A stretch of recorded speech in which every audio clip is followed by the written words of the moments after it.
कहानियाँ कैसी होती हैं ना, ये कहानियाँ। बातों का ऐसा दौर जो बैठे बिठाए आपको कहीं और ही ले जाता है। आपको, मुझे कैसे अच्छी नहीं लगती ये कहानियाँ। हाँ, बस ये है कि किसी के पास सुनाने के लिए अच्छी कहानी होती है और किसी के पास थोड़ी कम अच्छी। मेरे पास बस कहानी है, अच्छी या कम अच्छी ये आप खुद तय कर लेना। ये मेरी कहानी है। मैं विजय पंडित।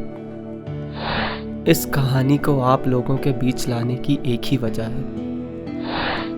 मैं शुक्रिया अदा करना चाहता हूँ, किसका वो पढ़ने वाला खुद ब खुद समझ जाएगा।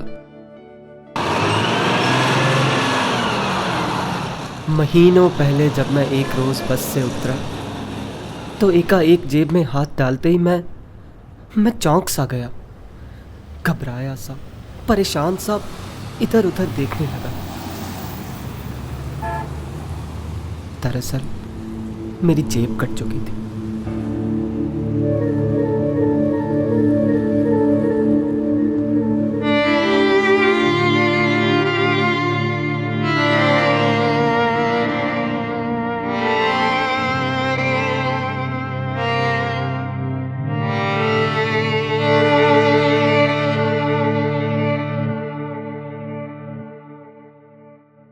जेब में था भी क्या, कुल 230 रुपए और एक खत जो मैंने मेरी माँ को लिखा था।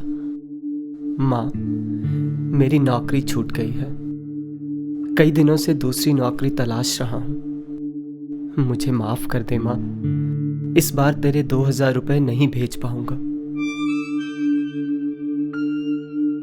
मुझे चिंता है तो बिना पैसों के कैसे गुजारा करेगी, क्या पकाएगी, क्या खाएगी।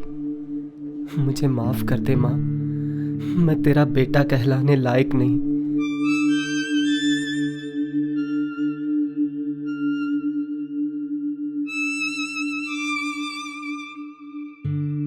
दरअसल हर महीने मैं माँ को पैसे भेजा करता था, उसी से तो घर का खर्चा चलाती थी माँ। खैर, माँ को यह खत लिख तो दिया, पर इसे पोस्ट करने की हिम्मत मैं कहाँ से लाता। इधर 230 रुपए जा चुके थे। यूं तो 230 रुपए कोई बड़ी रकम नहीं, पर जिसकी नौकरी चली गई हो उसके लिए तो पाई पाई कीमती है। नौकरी की तलाश और उससे भी ज्यादा माँ को पैसे भेजने की चिंता में मैंने हर मुमकिन काम करने की कोशिश की।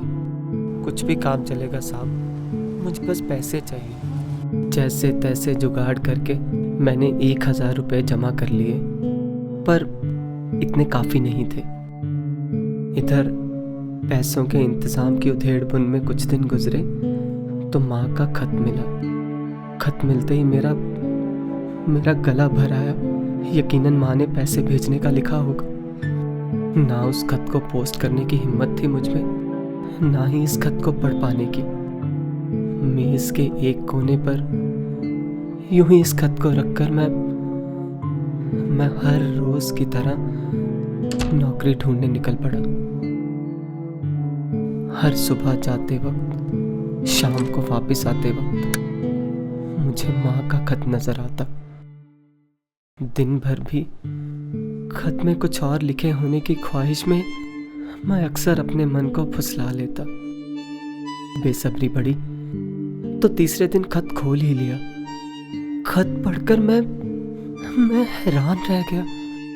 पैसों का कहीं जिक्र ही नहीं था। माँ ने खत में बस प्यार भेजा था, दुलार भेजा था। कितना अच्छा है तू मेरे बेटे, मेरा कितना ख्याल रखता है तू। भगवान हर किसी को तुझ सा बेटा दे। अपना भी ख्याल रखा कर, वक्त पर खाना खा लिया कर। ढेर सारा प्यार। तुम्हारी माँ। इस खत को पढ़कर मैं अपनी सिसकियां रोक ना सका। कई दिनों से भरा पड़ा था। इस बार मैं फूट फूट कर रोया।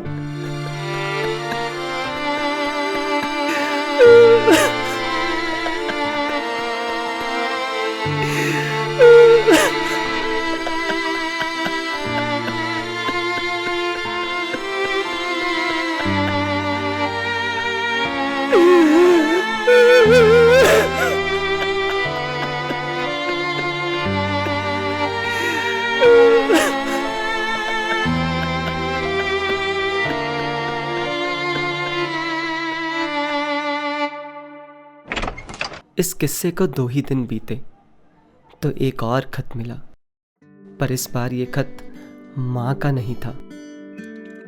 खत को खोला तो उसमें चंद ही लाइनें लिखी थी। आड़े तिरछे शब्दों को मिलाकर मैंने बड़ी मुश्किल से खत पढ़ा। लिखा था, दोस्त, आज जहां तुम हो कल वहां मैं था। आज जहां मैं हूं खुदा ना करे कल वहां तुम हो। 230 रुपए तुम्हारे और 1770 अपनी ओर से मिलाकर मैंने तुम्हारी माँ को मनी ऑर्डर भेज दिया था। तुम फिक्र न करना, माँ तो सबकी एक जैसी होती है। तुम्हारे और मेरे मसले में भला माँ क्यों भूखी रहे। तुम्हारा जेब कतरा।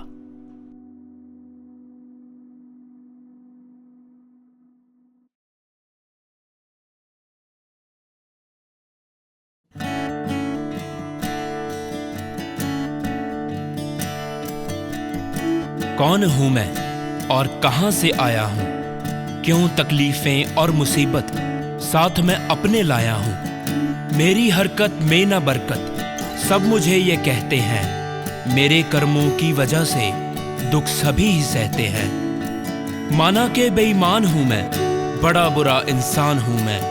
नीच हूं मैं, चोर हूं मैं, पापी बड़ा ही घोर हूं मैं। बुज़दिल हूं, खलनायक हूं मैं, नफरतों के लायक हूं मैं।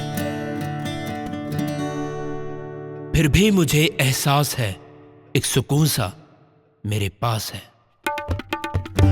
औरों की खुशियों से मैं तुम्हारी तरह जलता नहीं। चेहरे पर रखकर मुखौटा भीड़ में मैं चलता नहीं। रोटी के टुकड़ों की खातिर जेबें खाली करता हूं। कौन सा मैं देश के बाहर अपने खाते भरता हूं।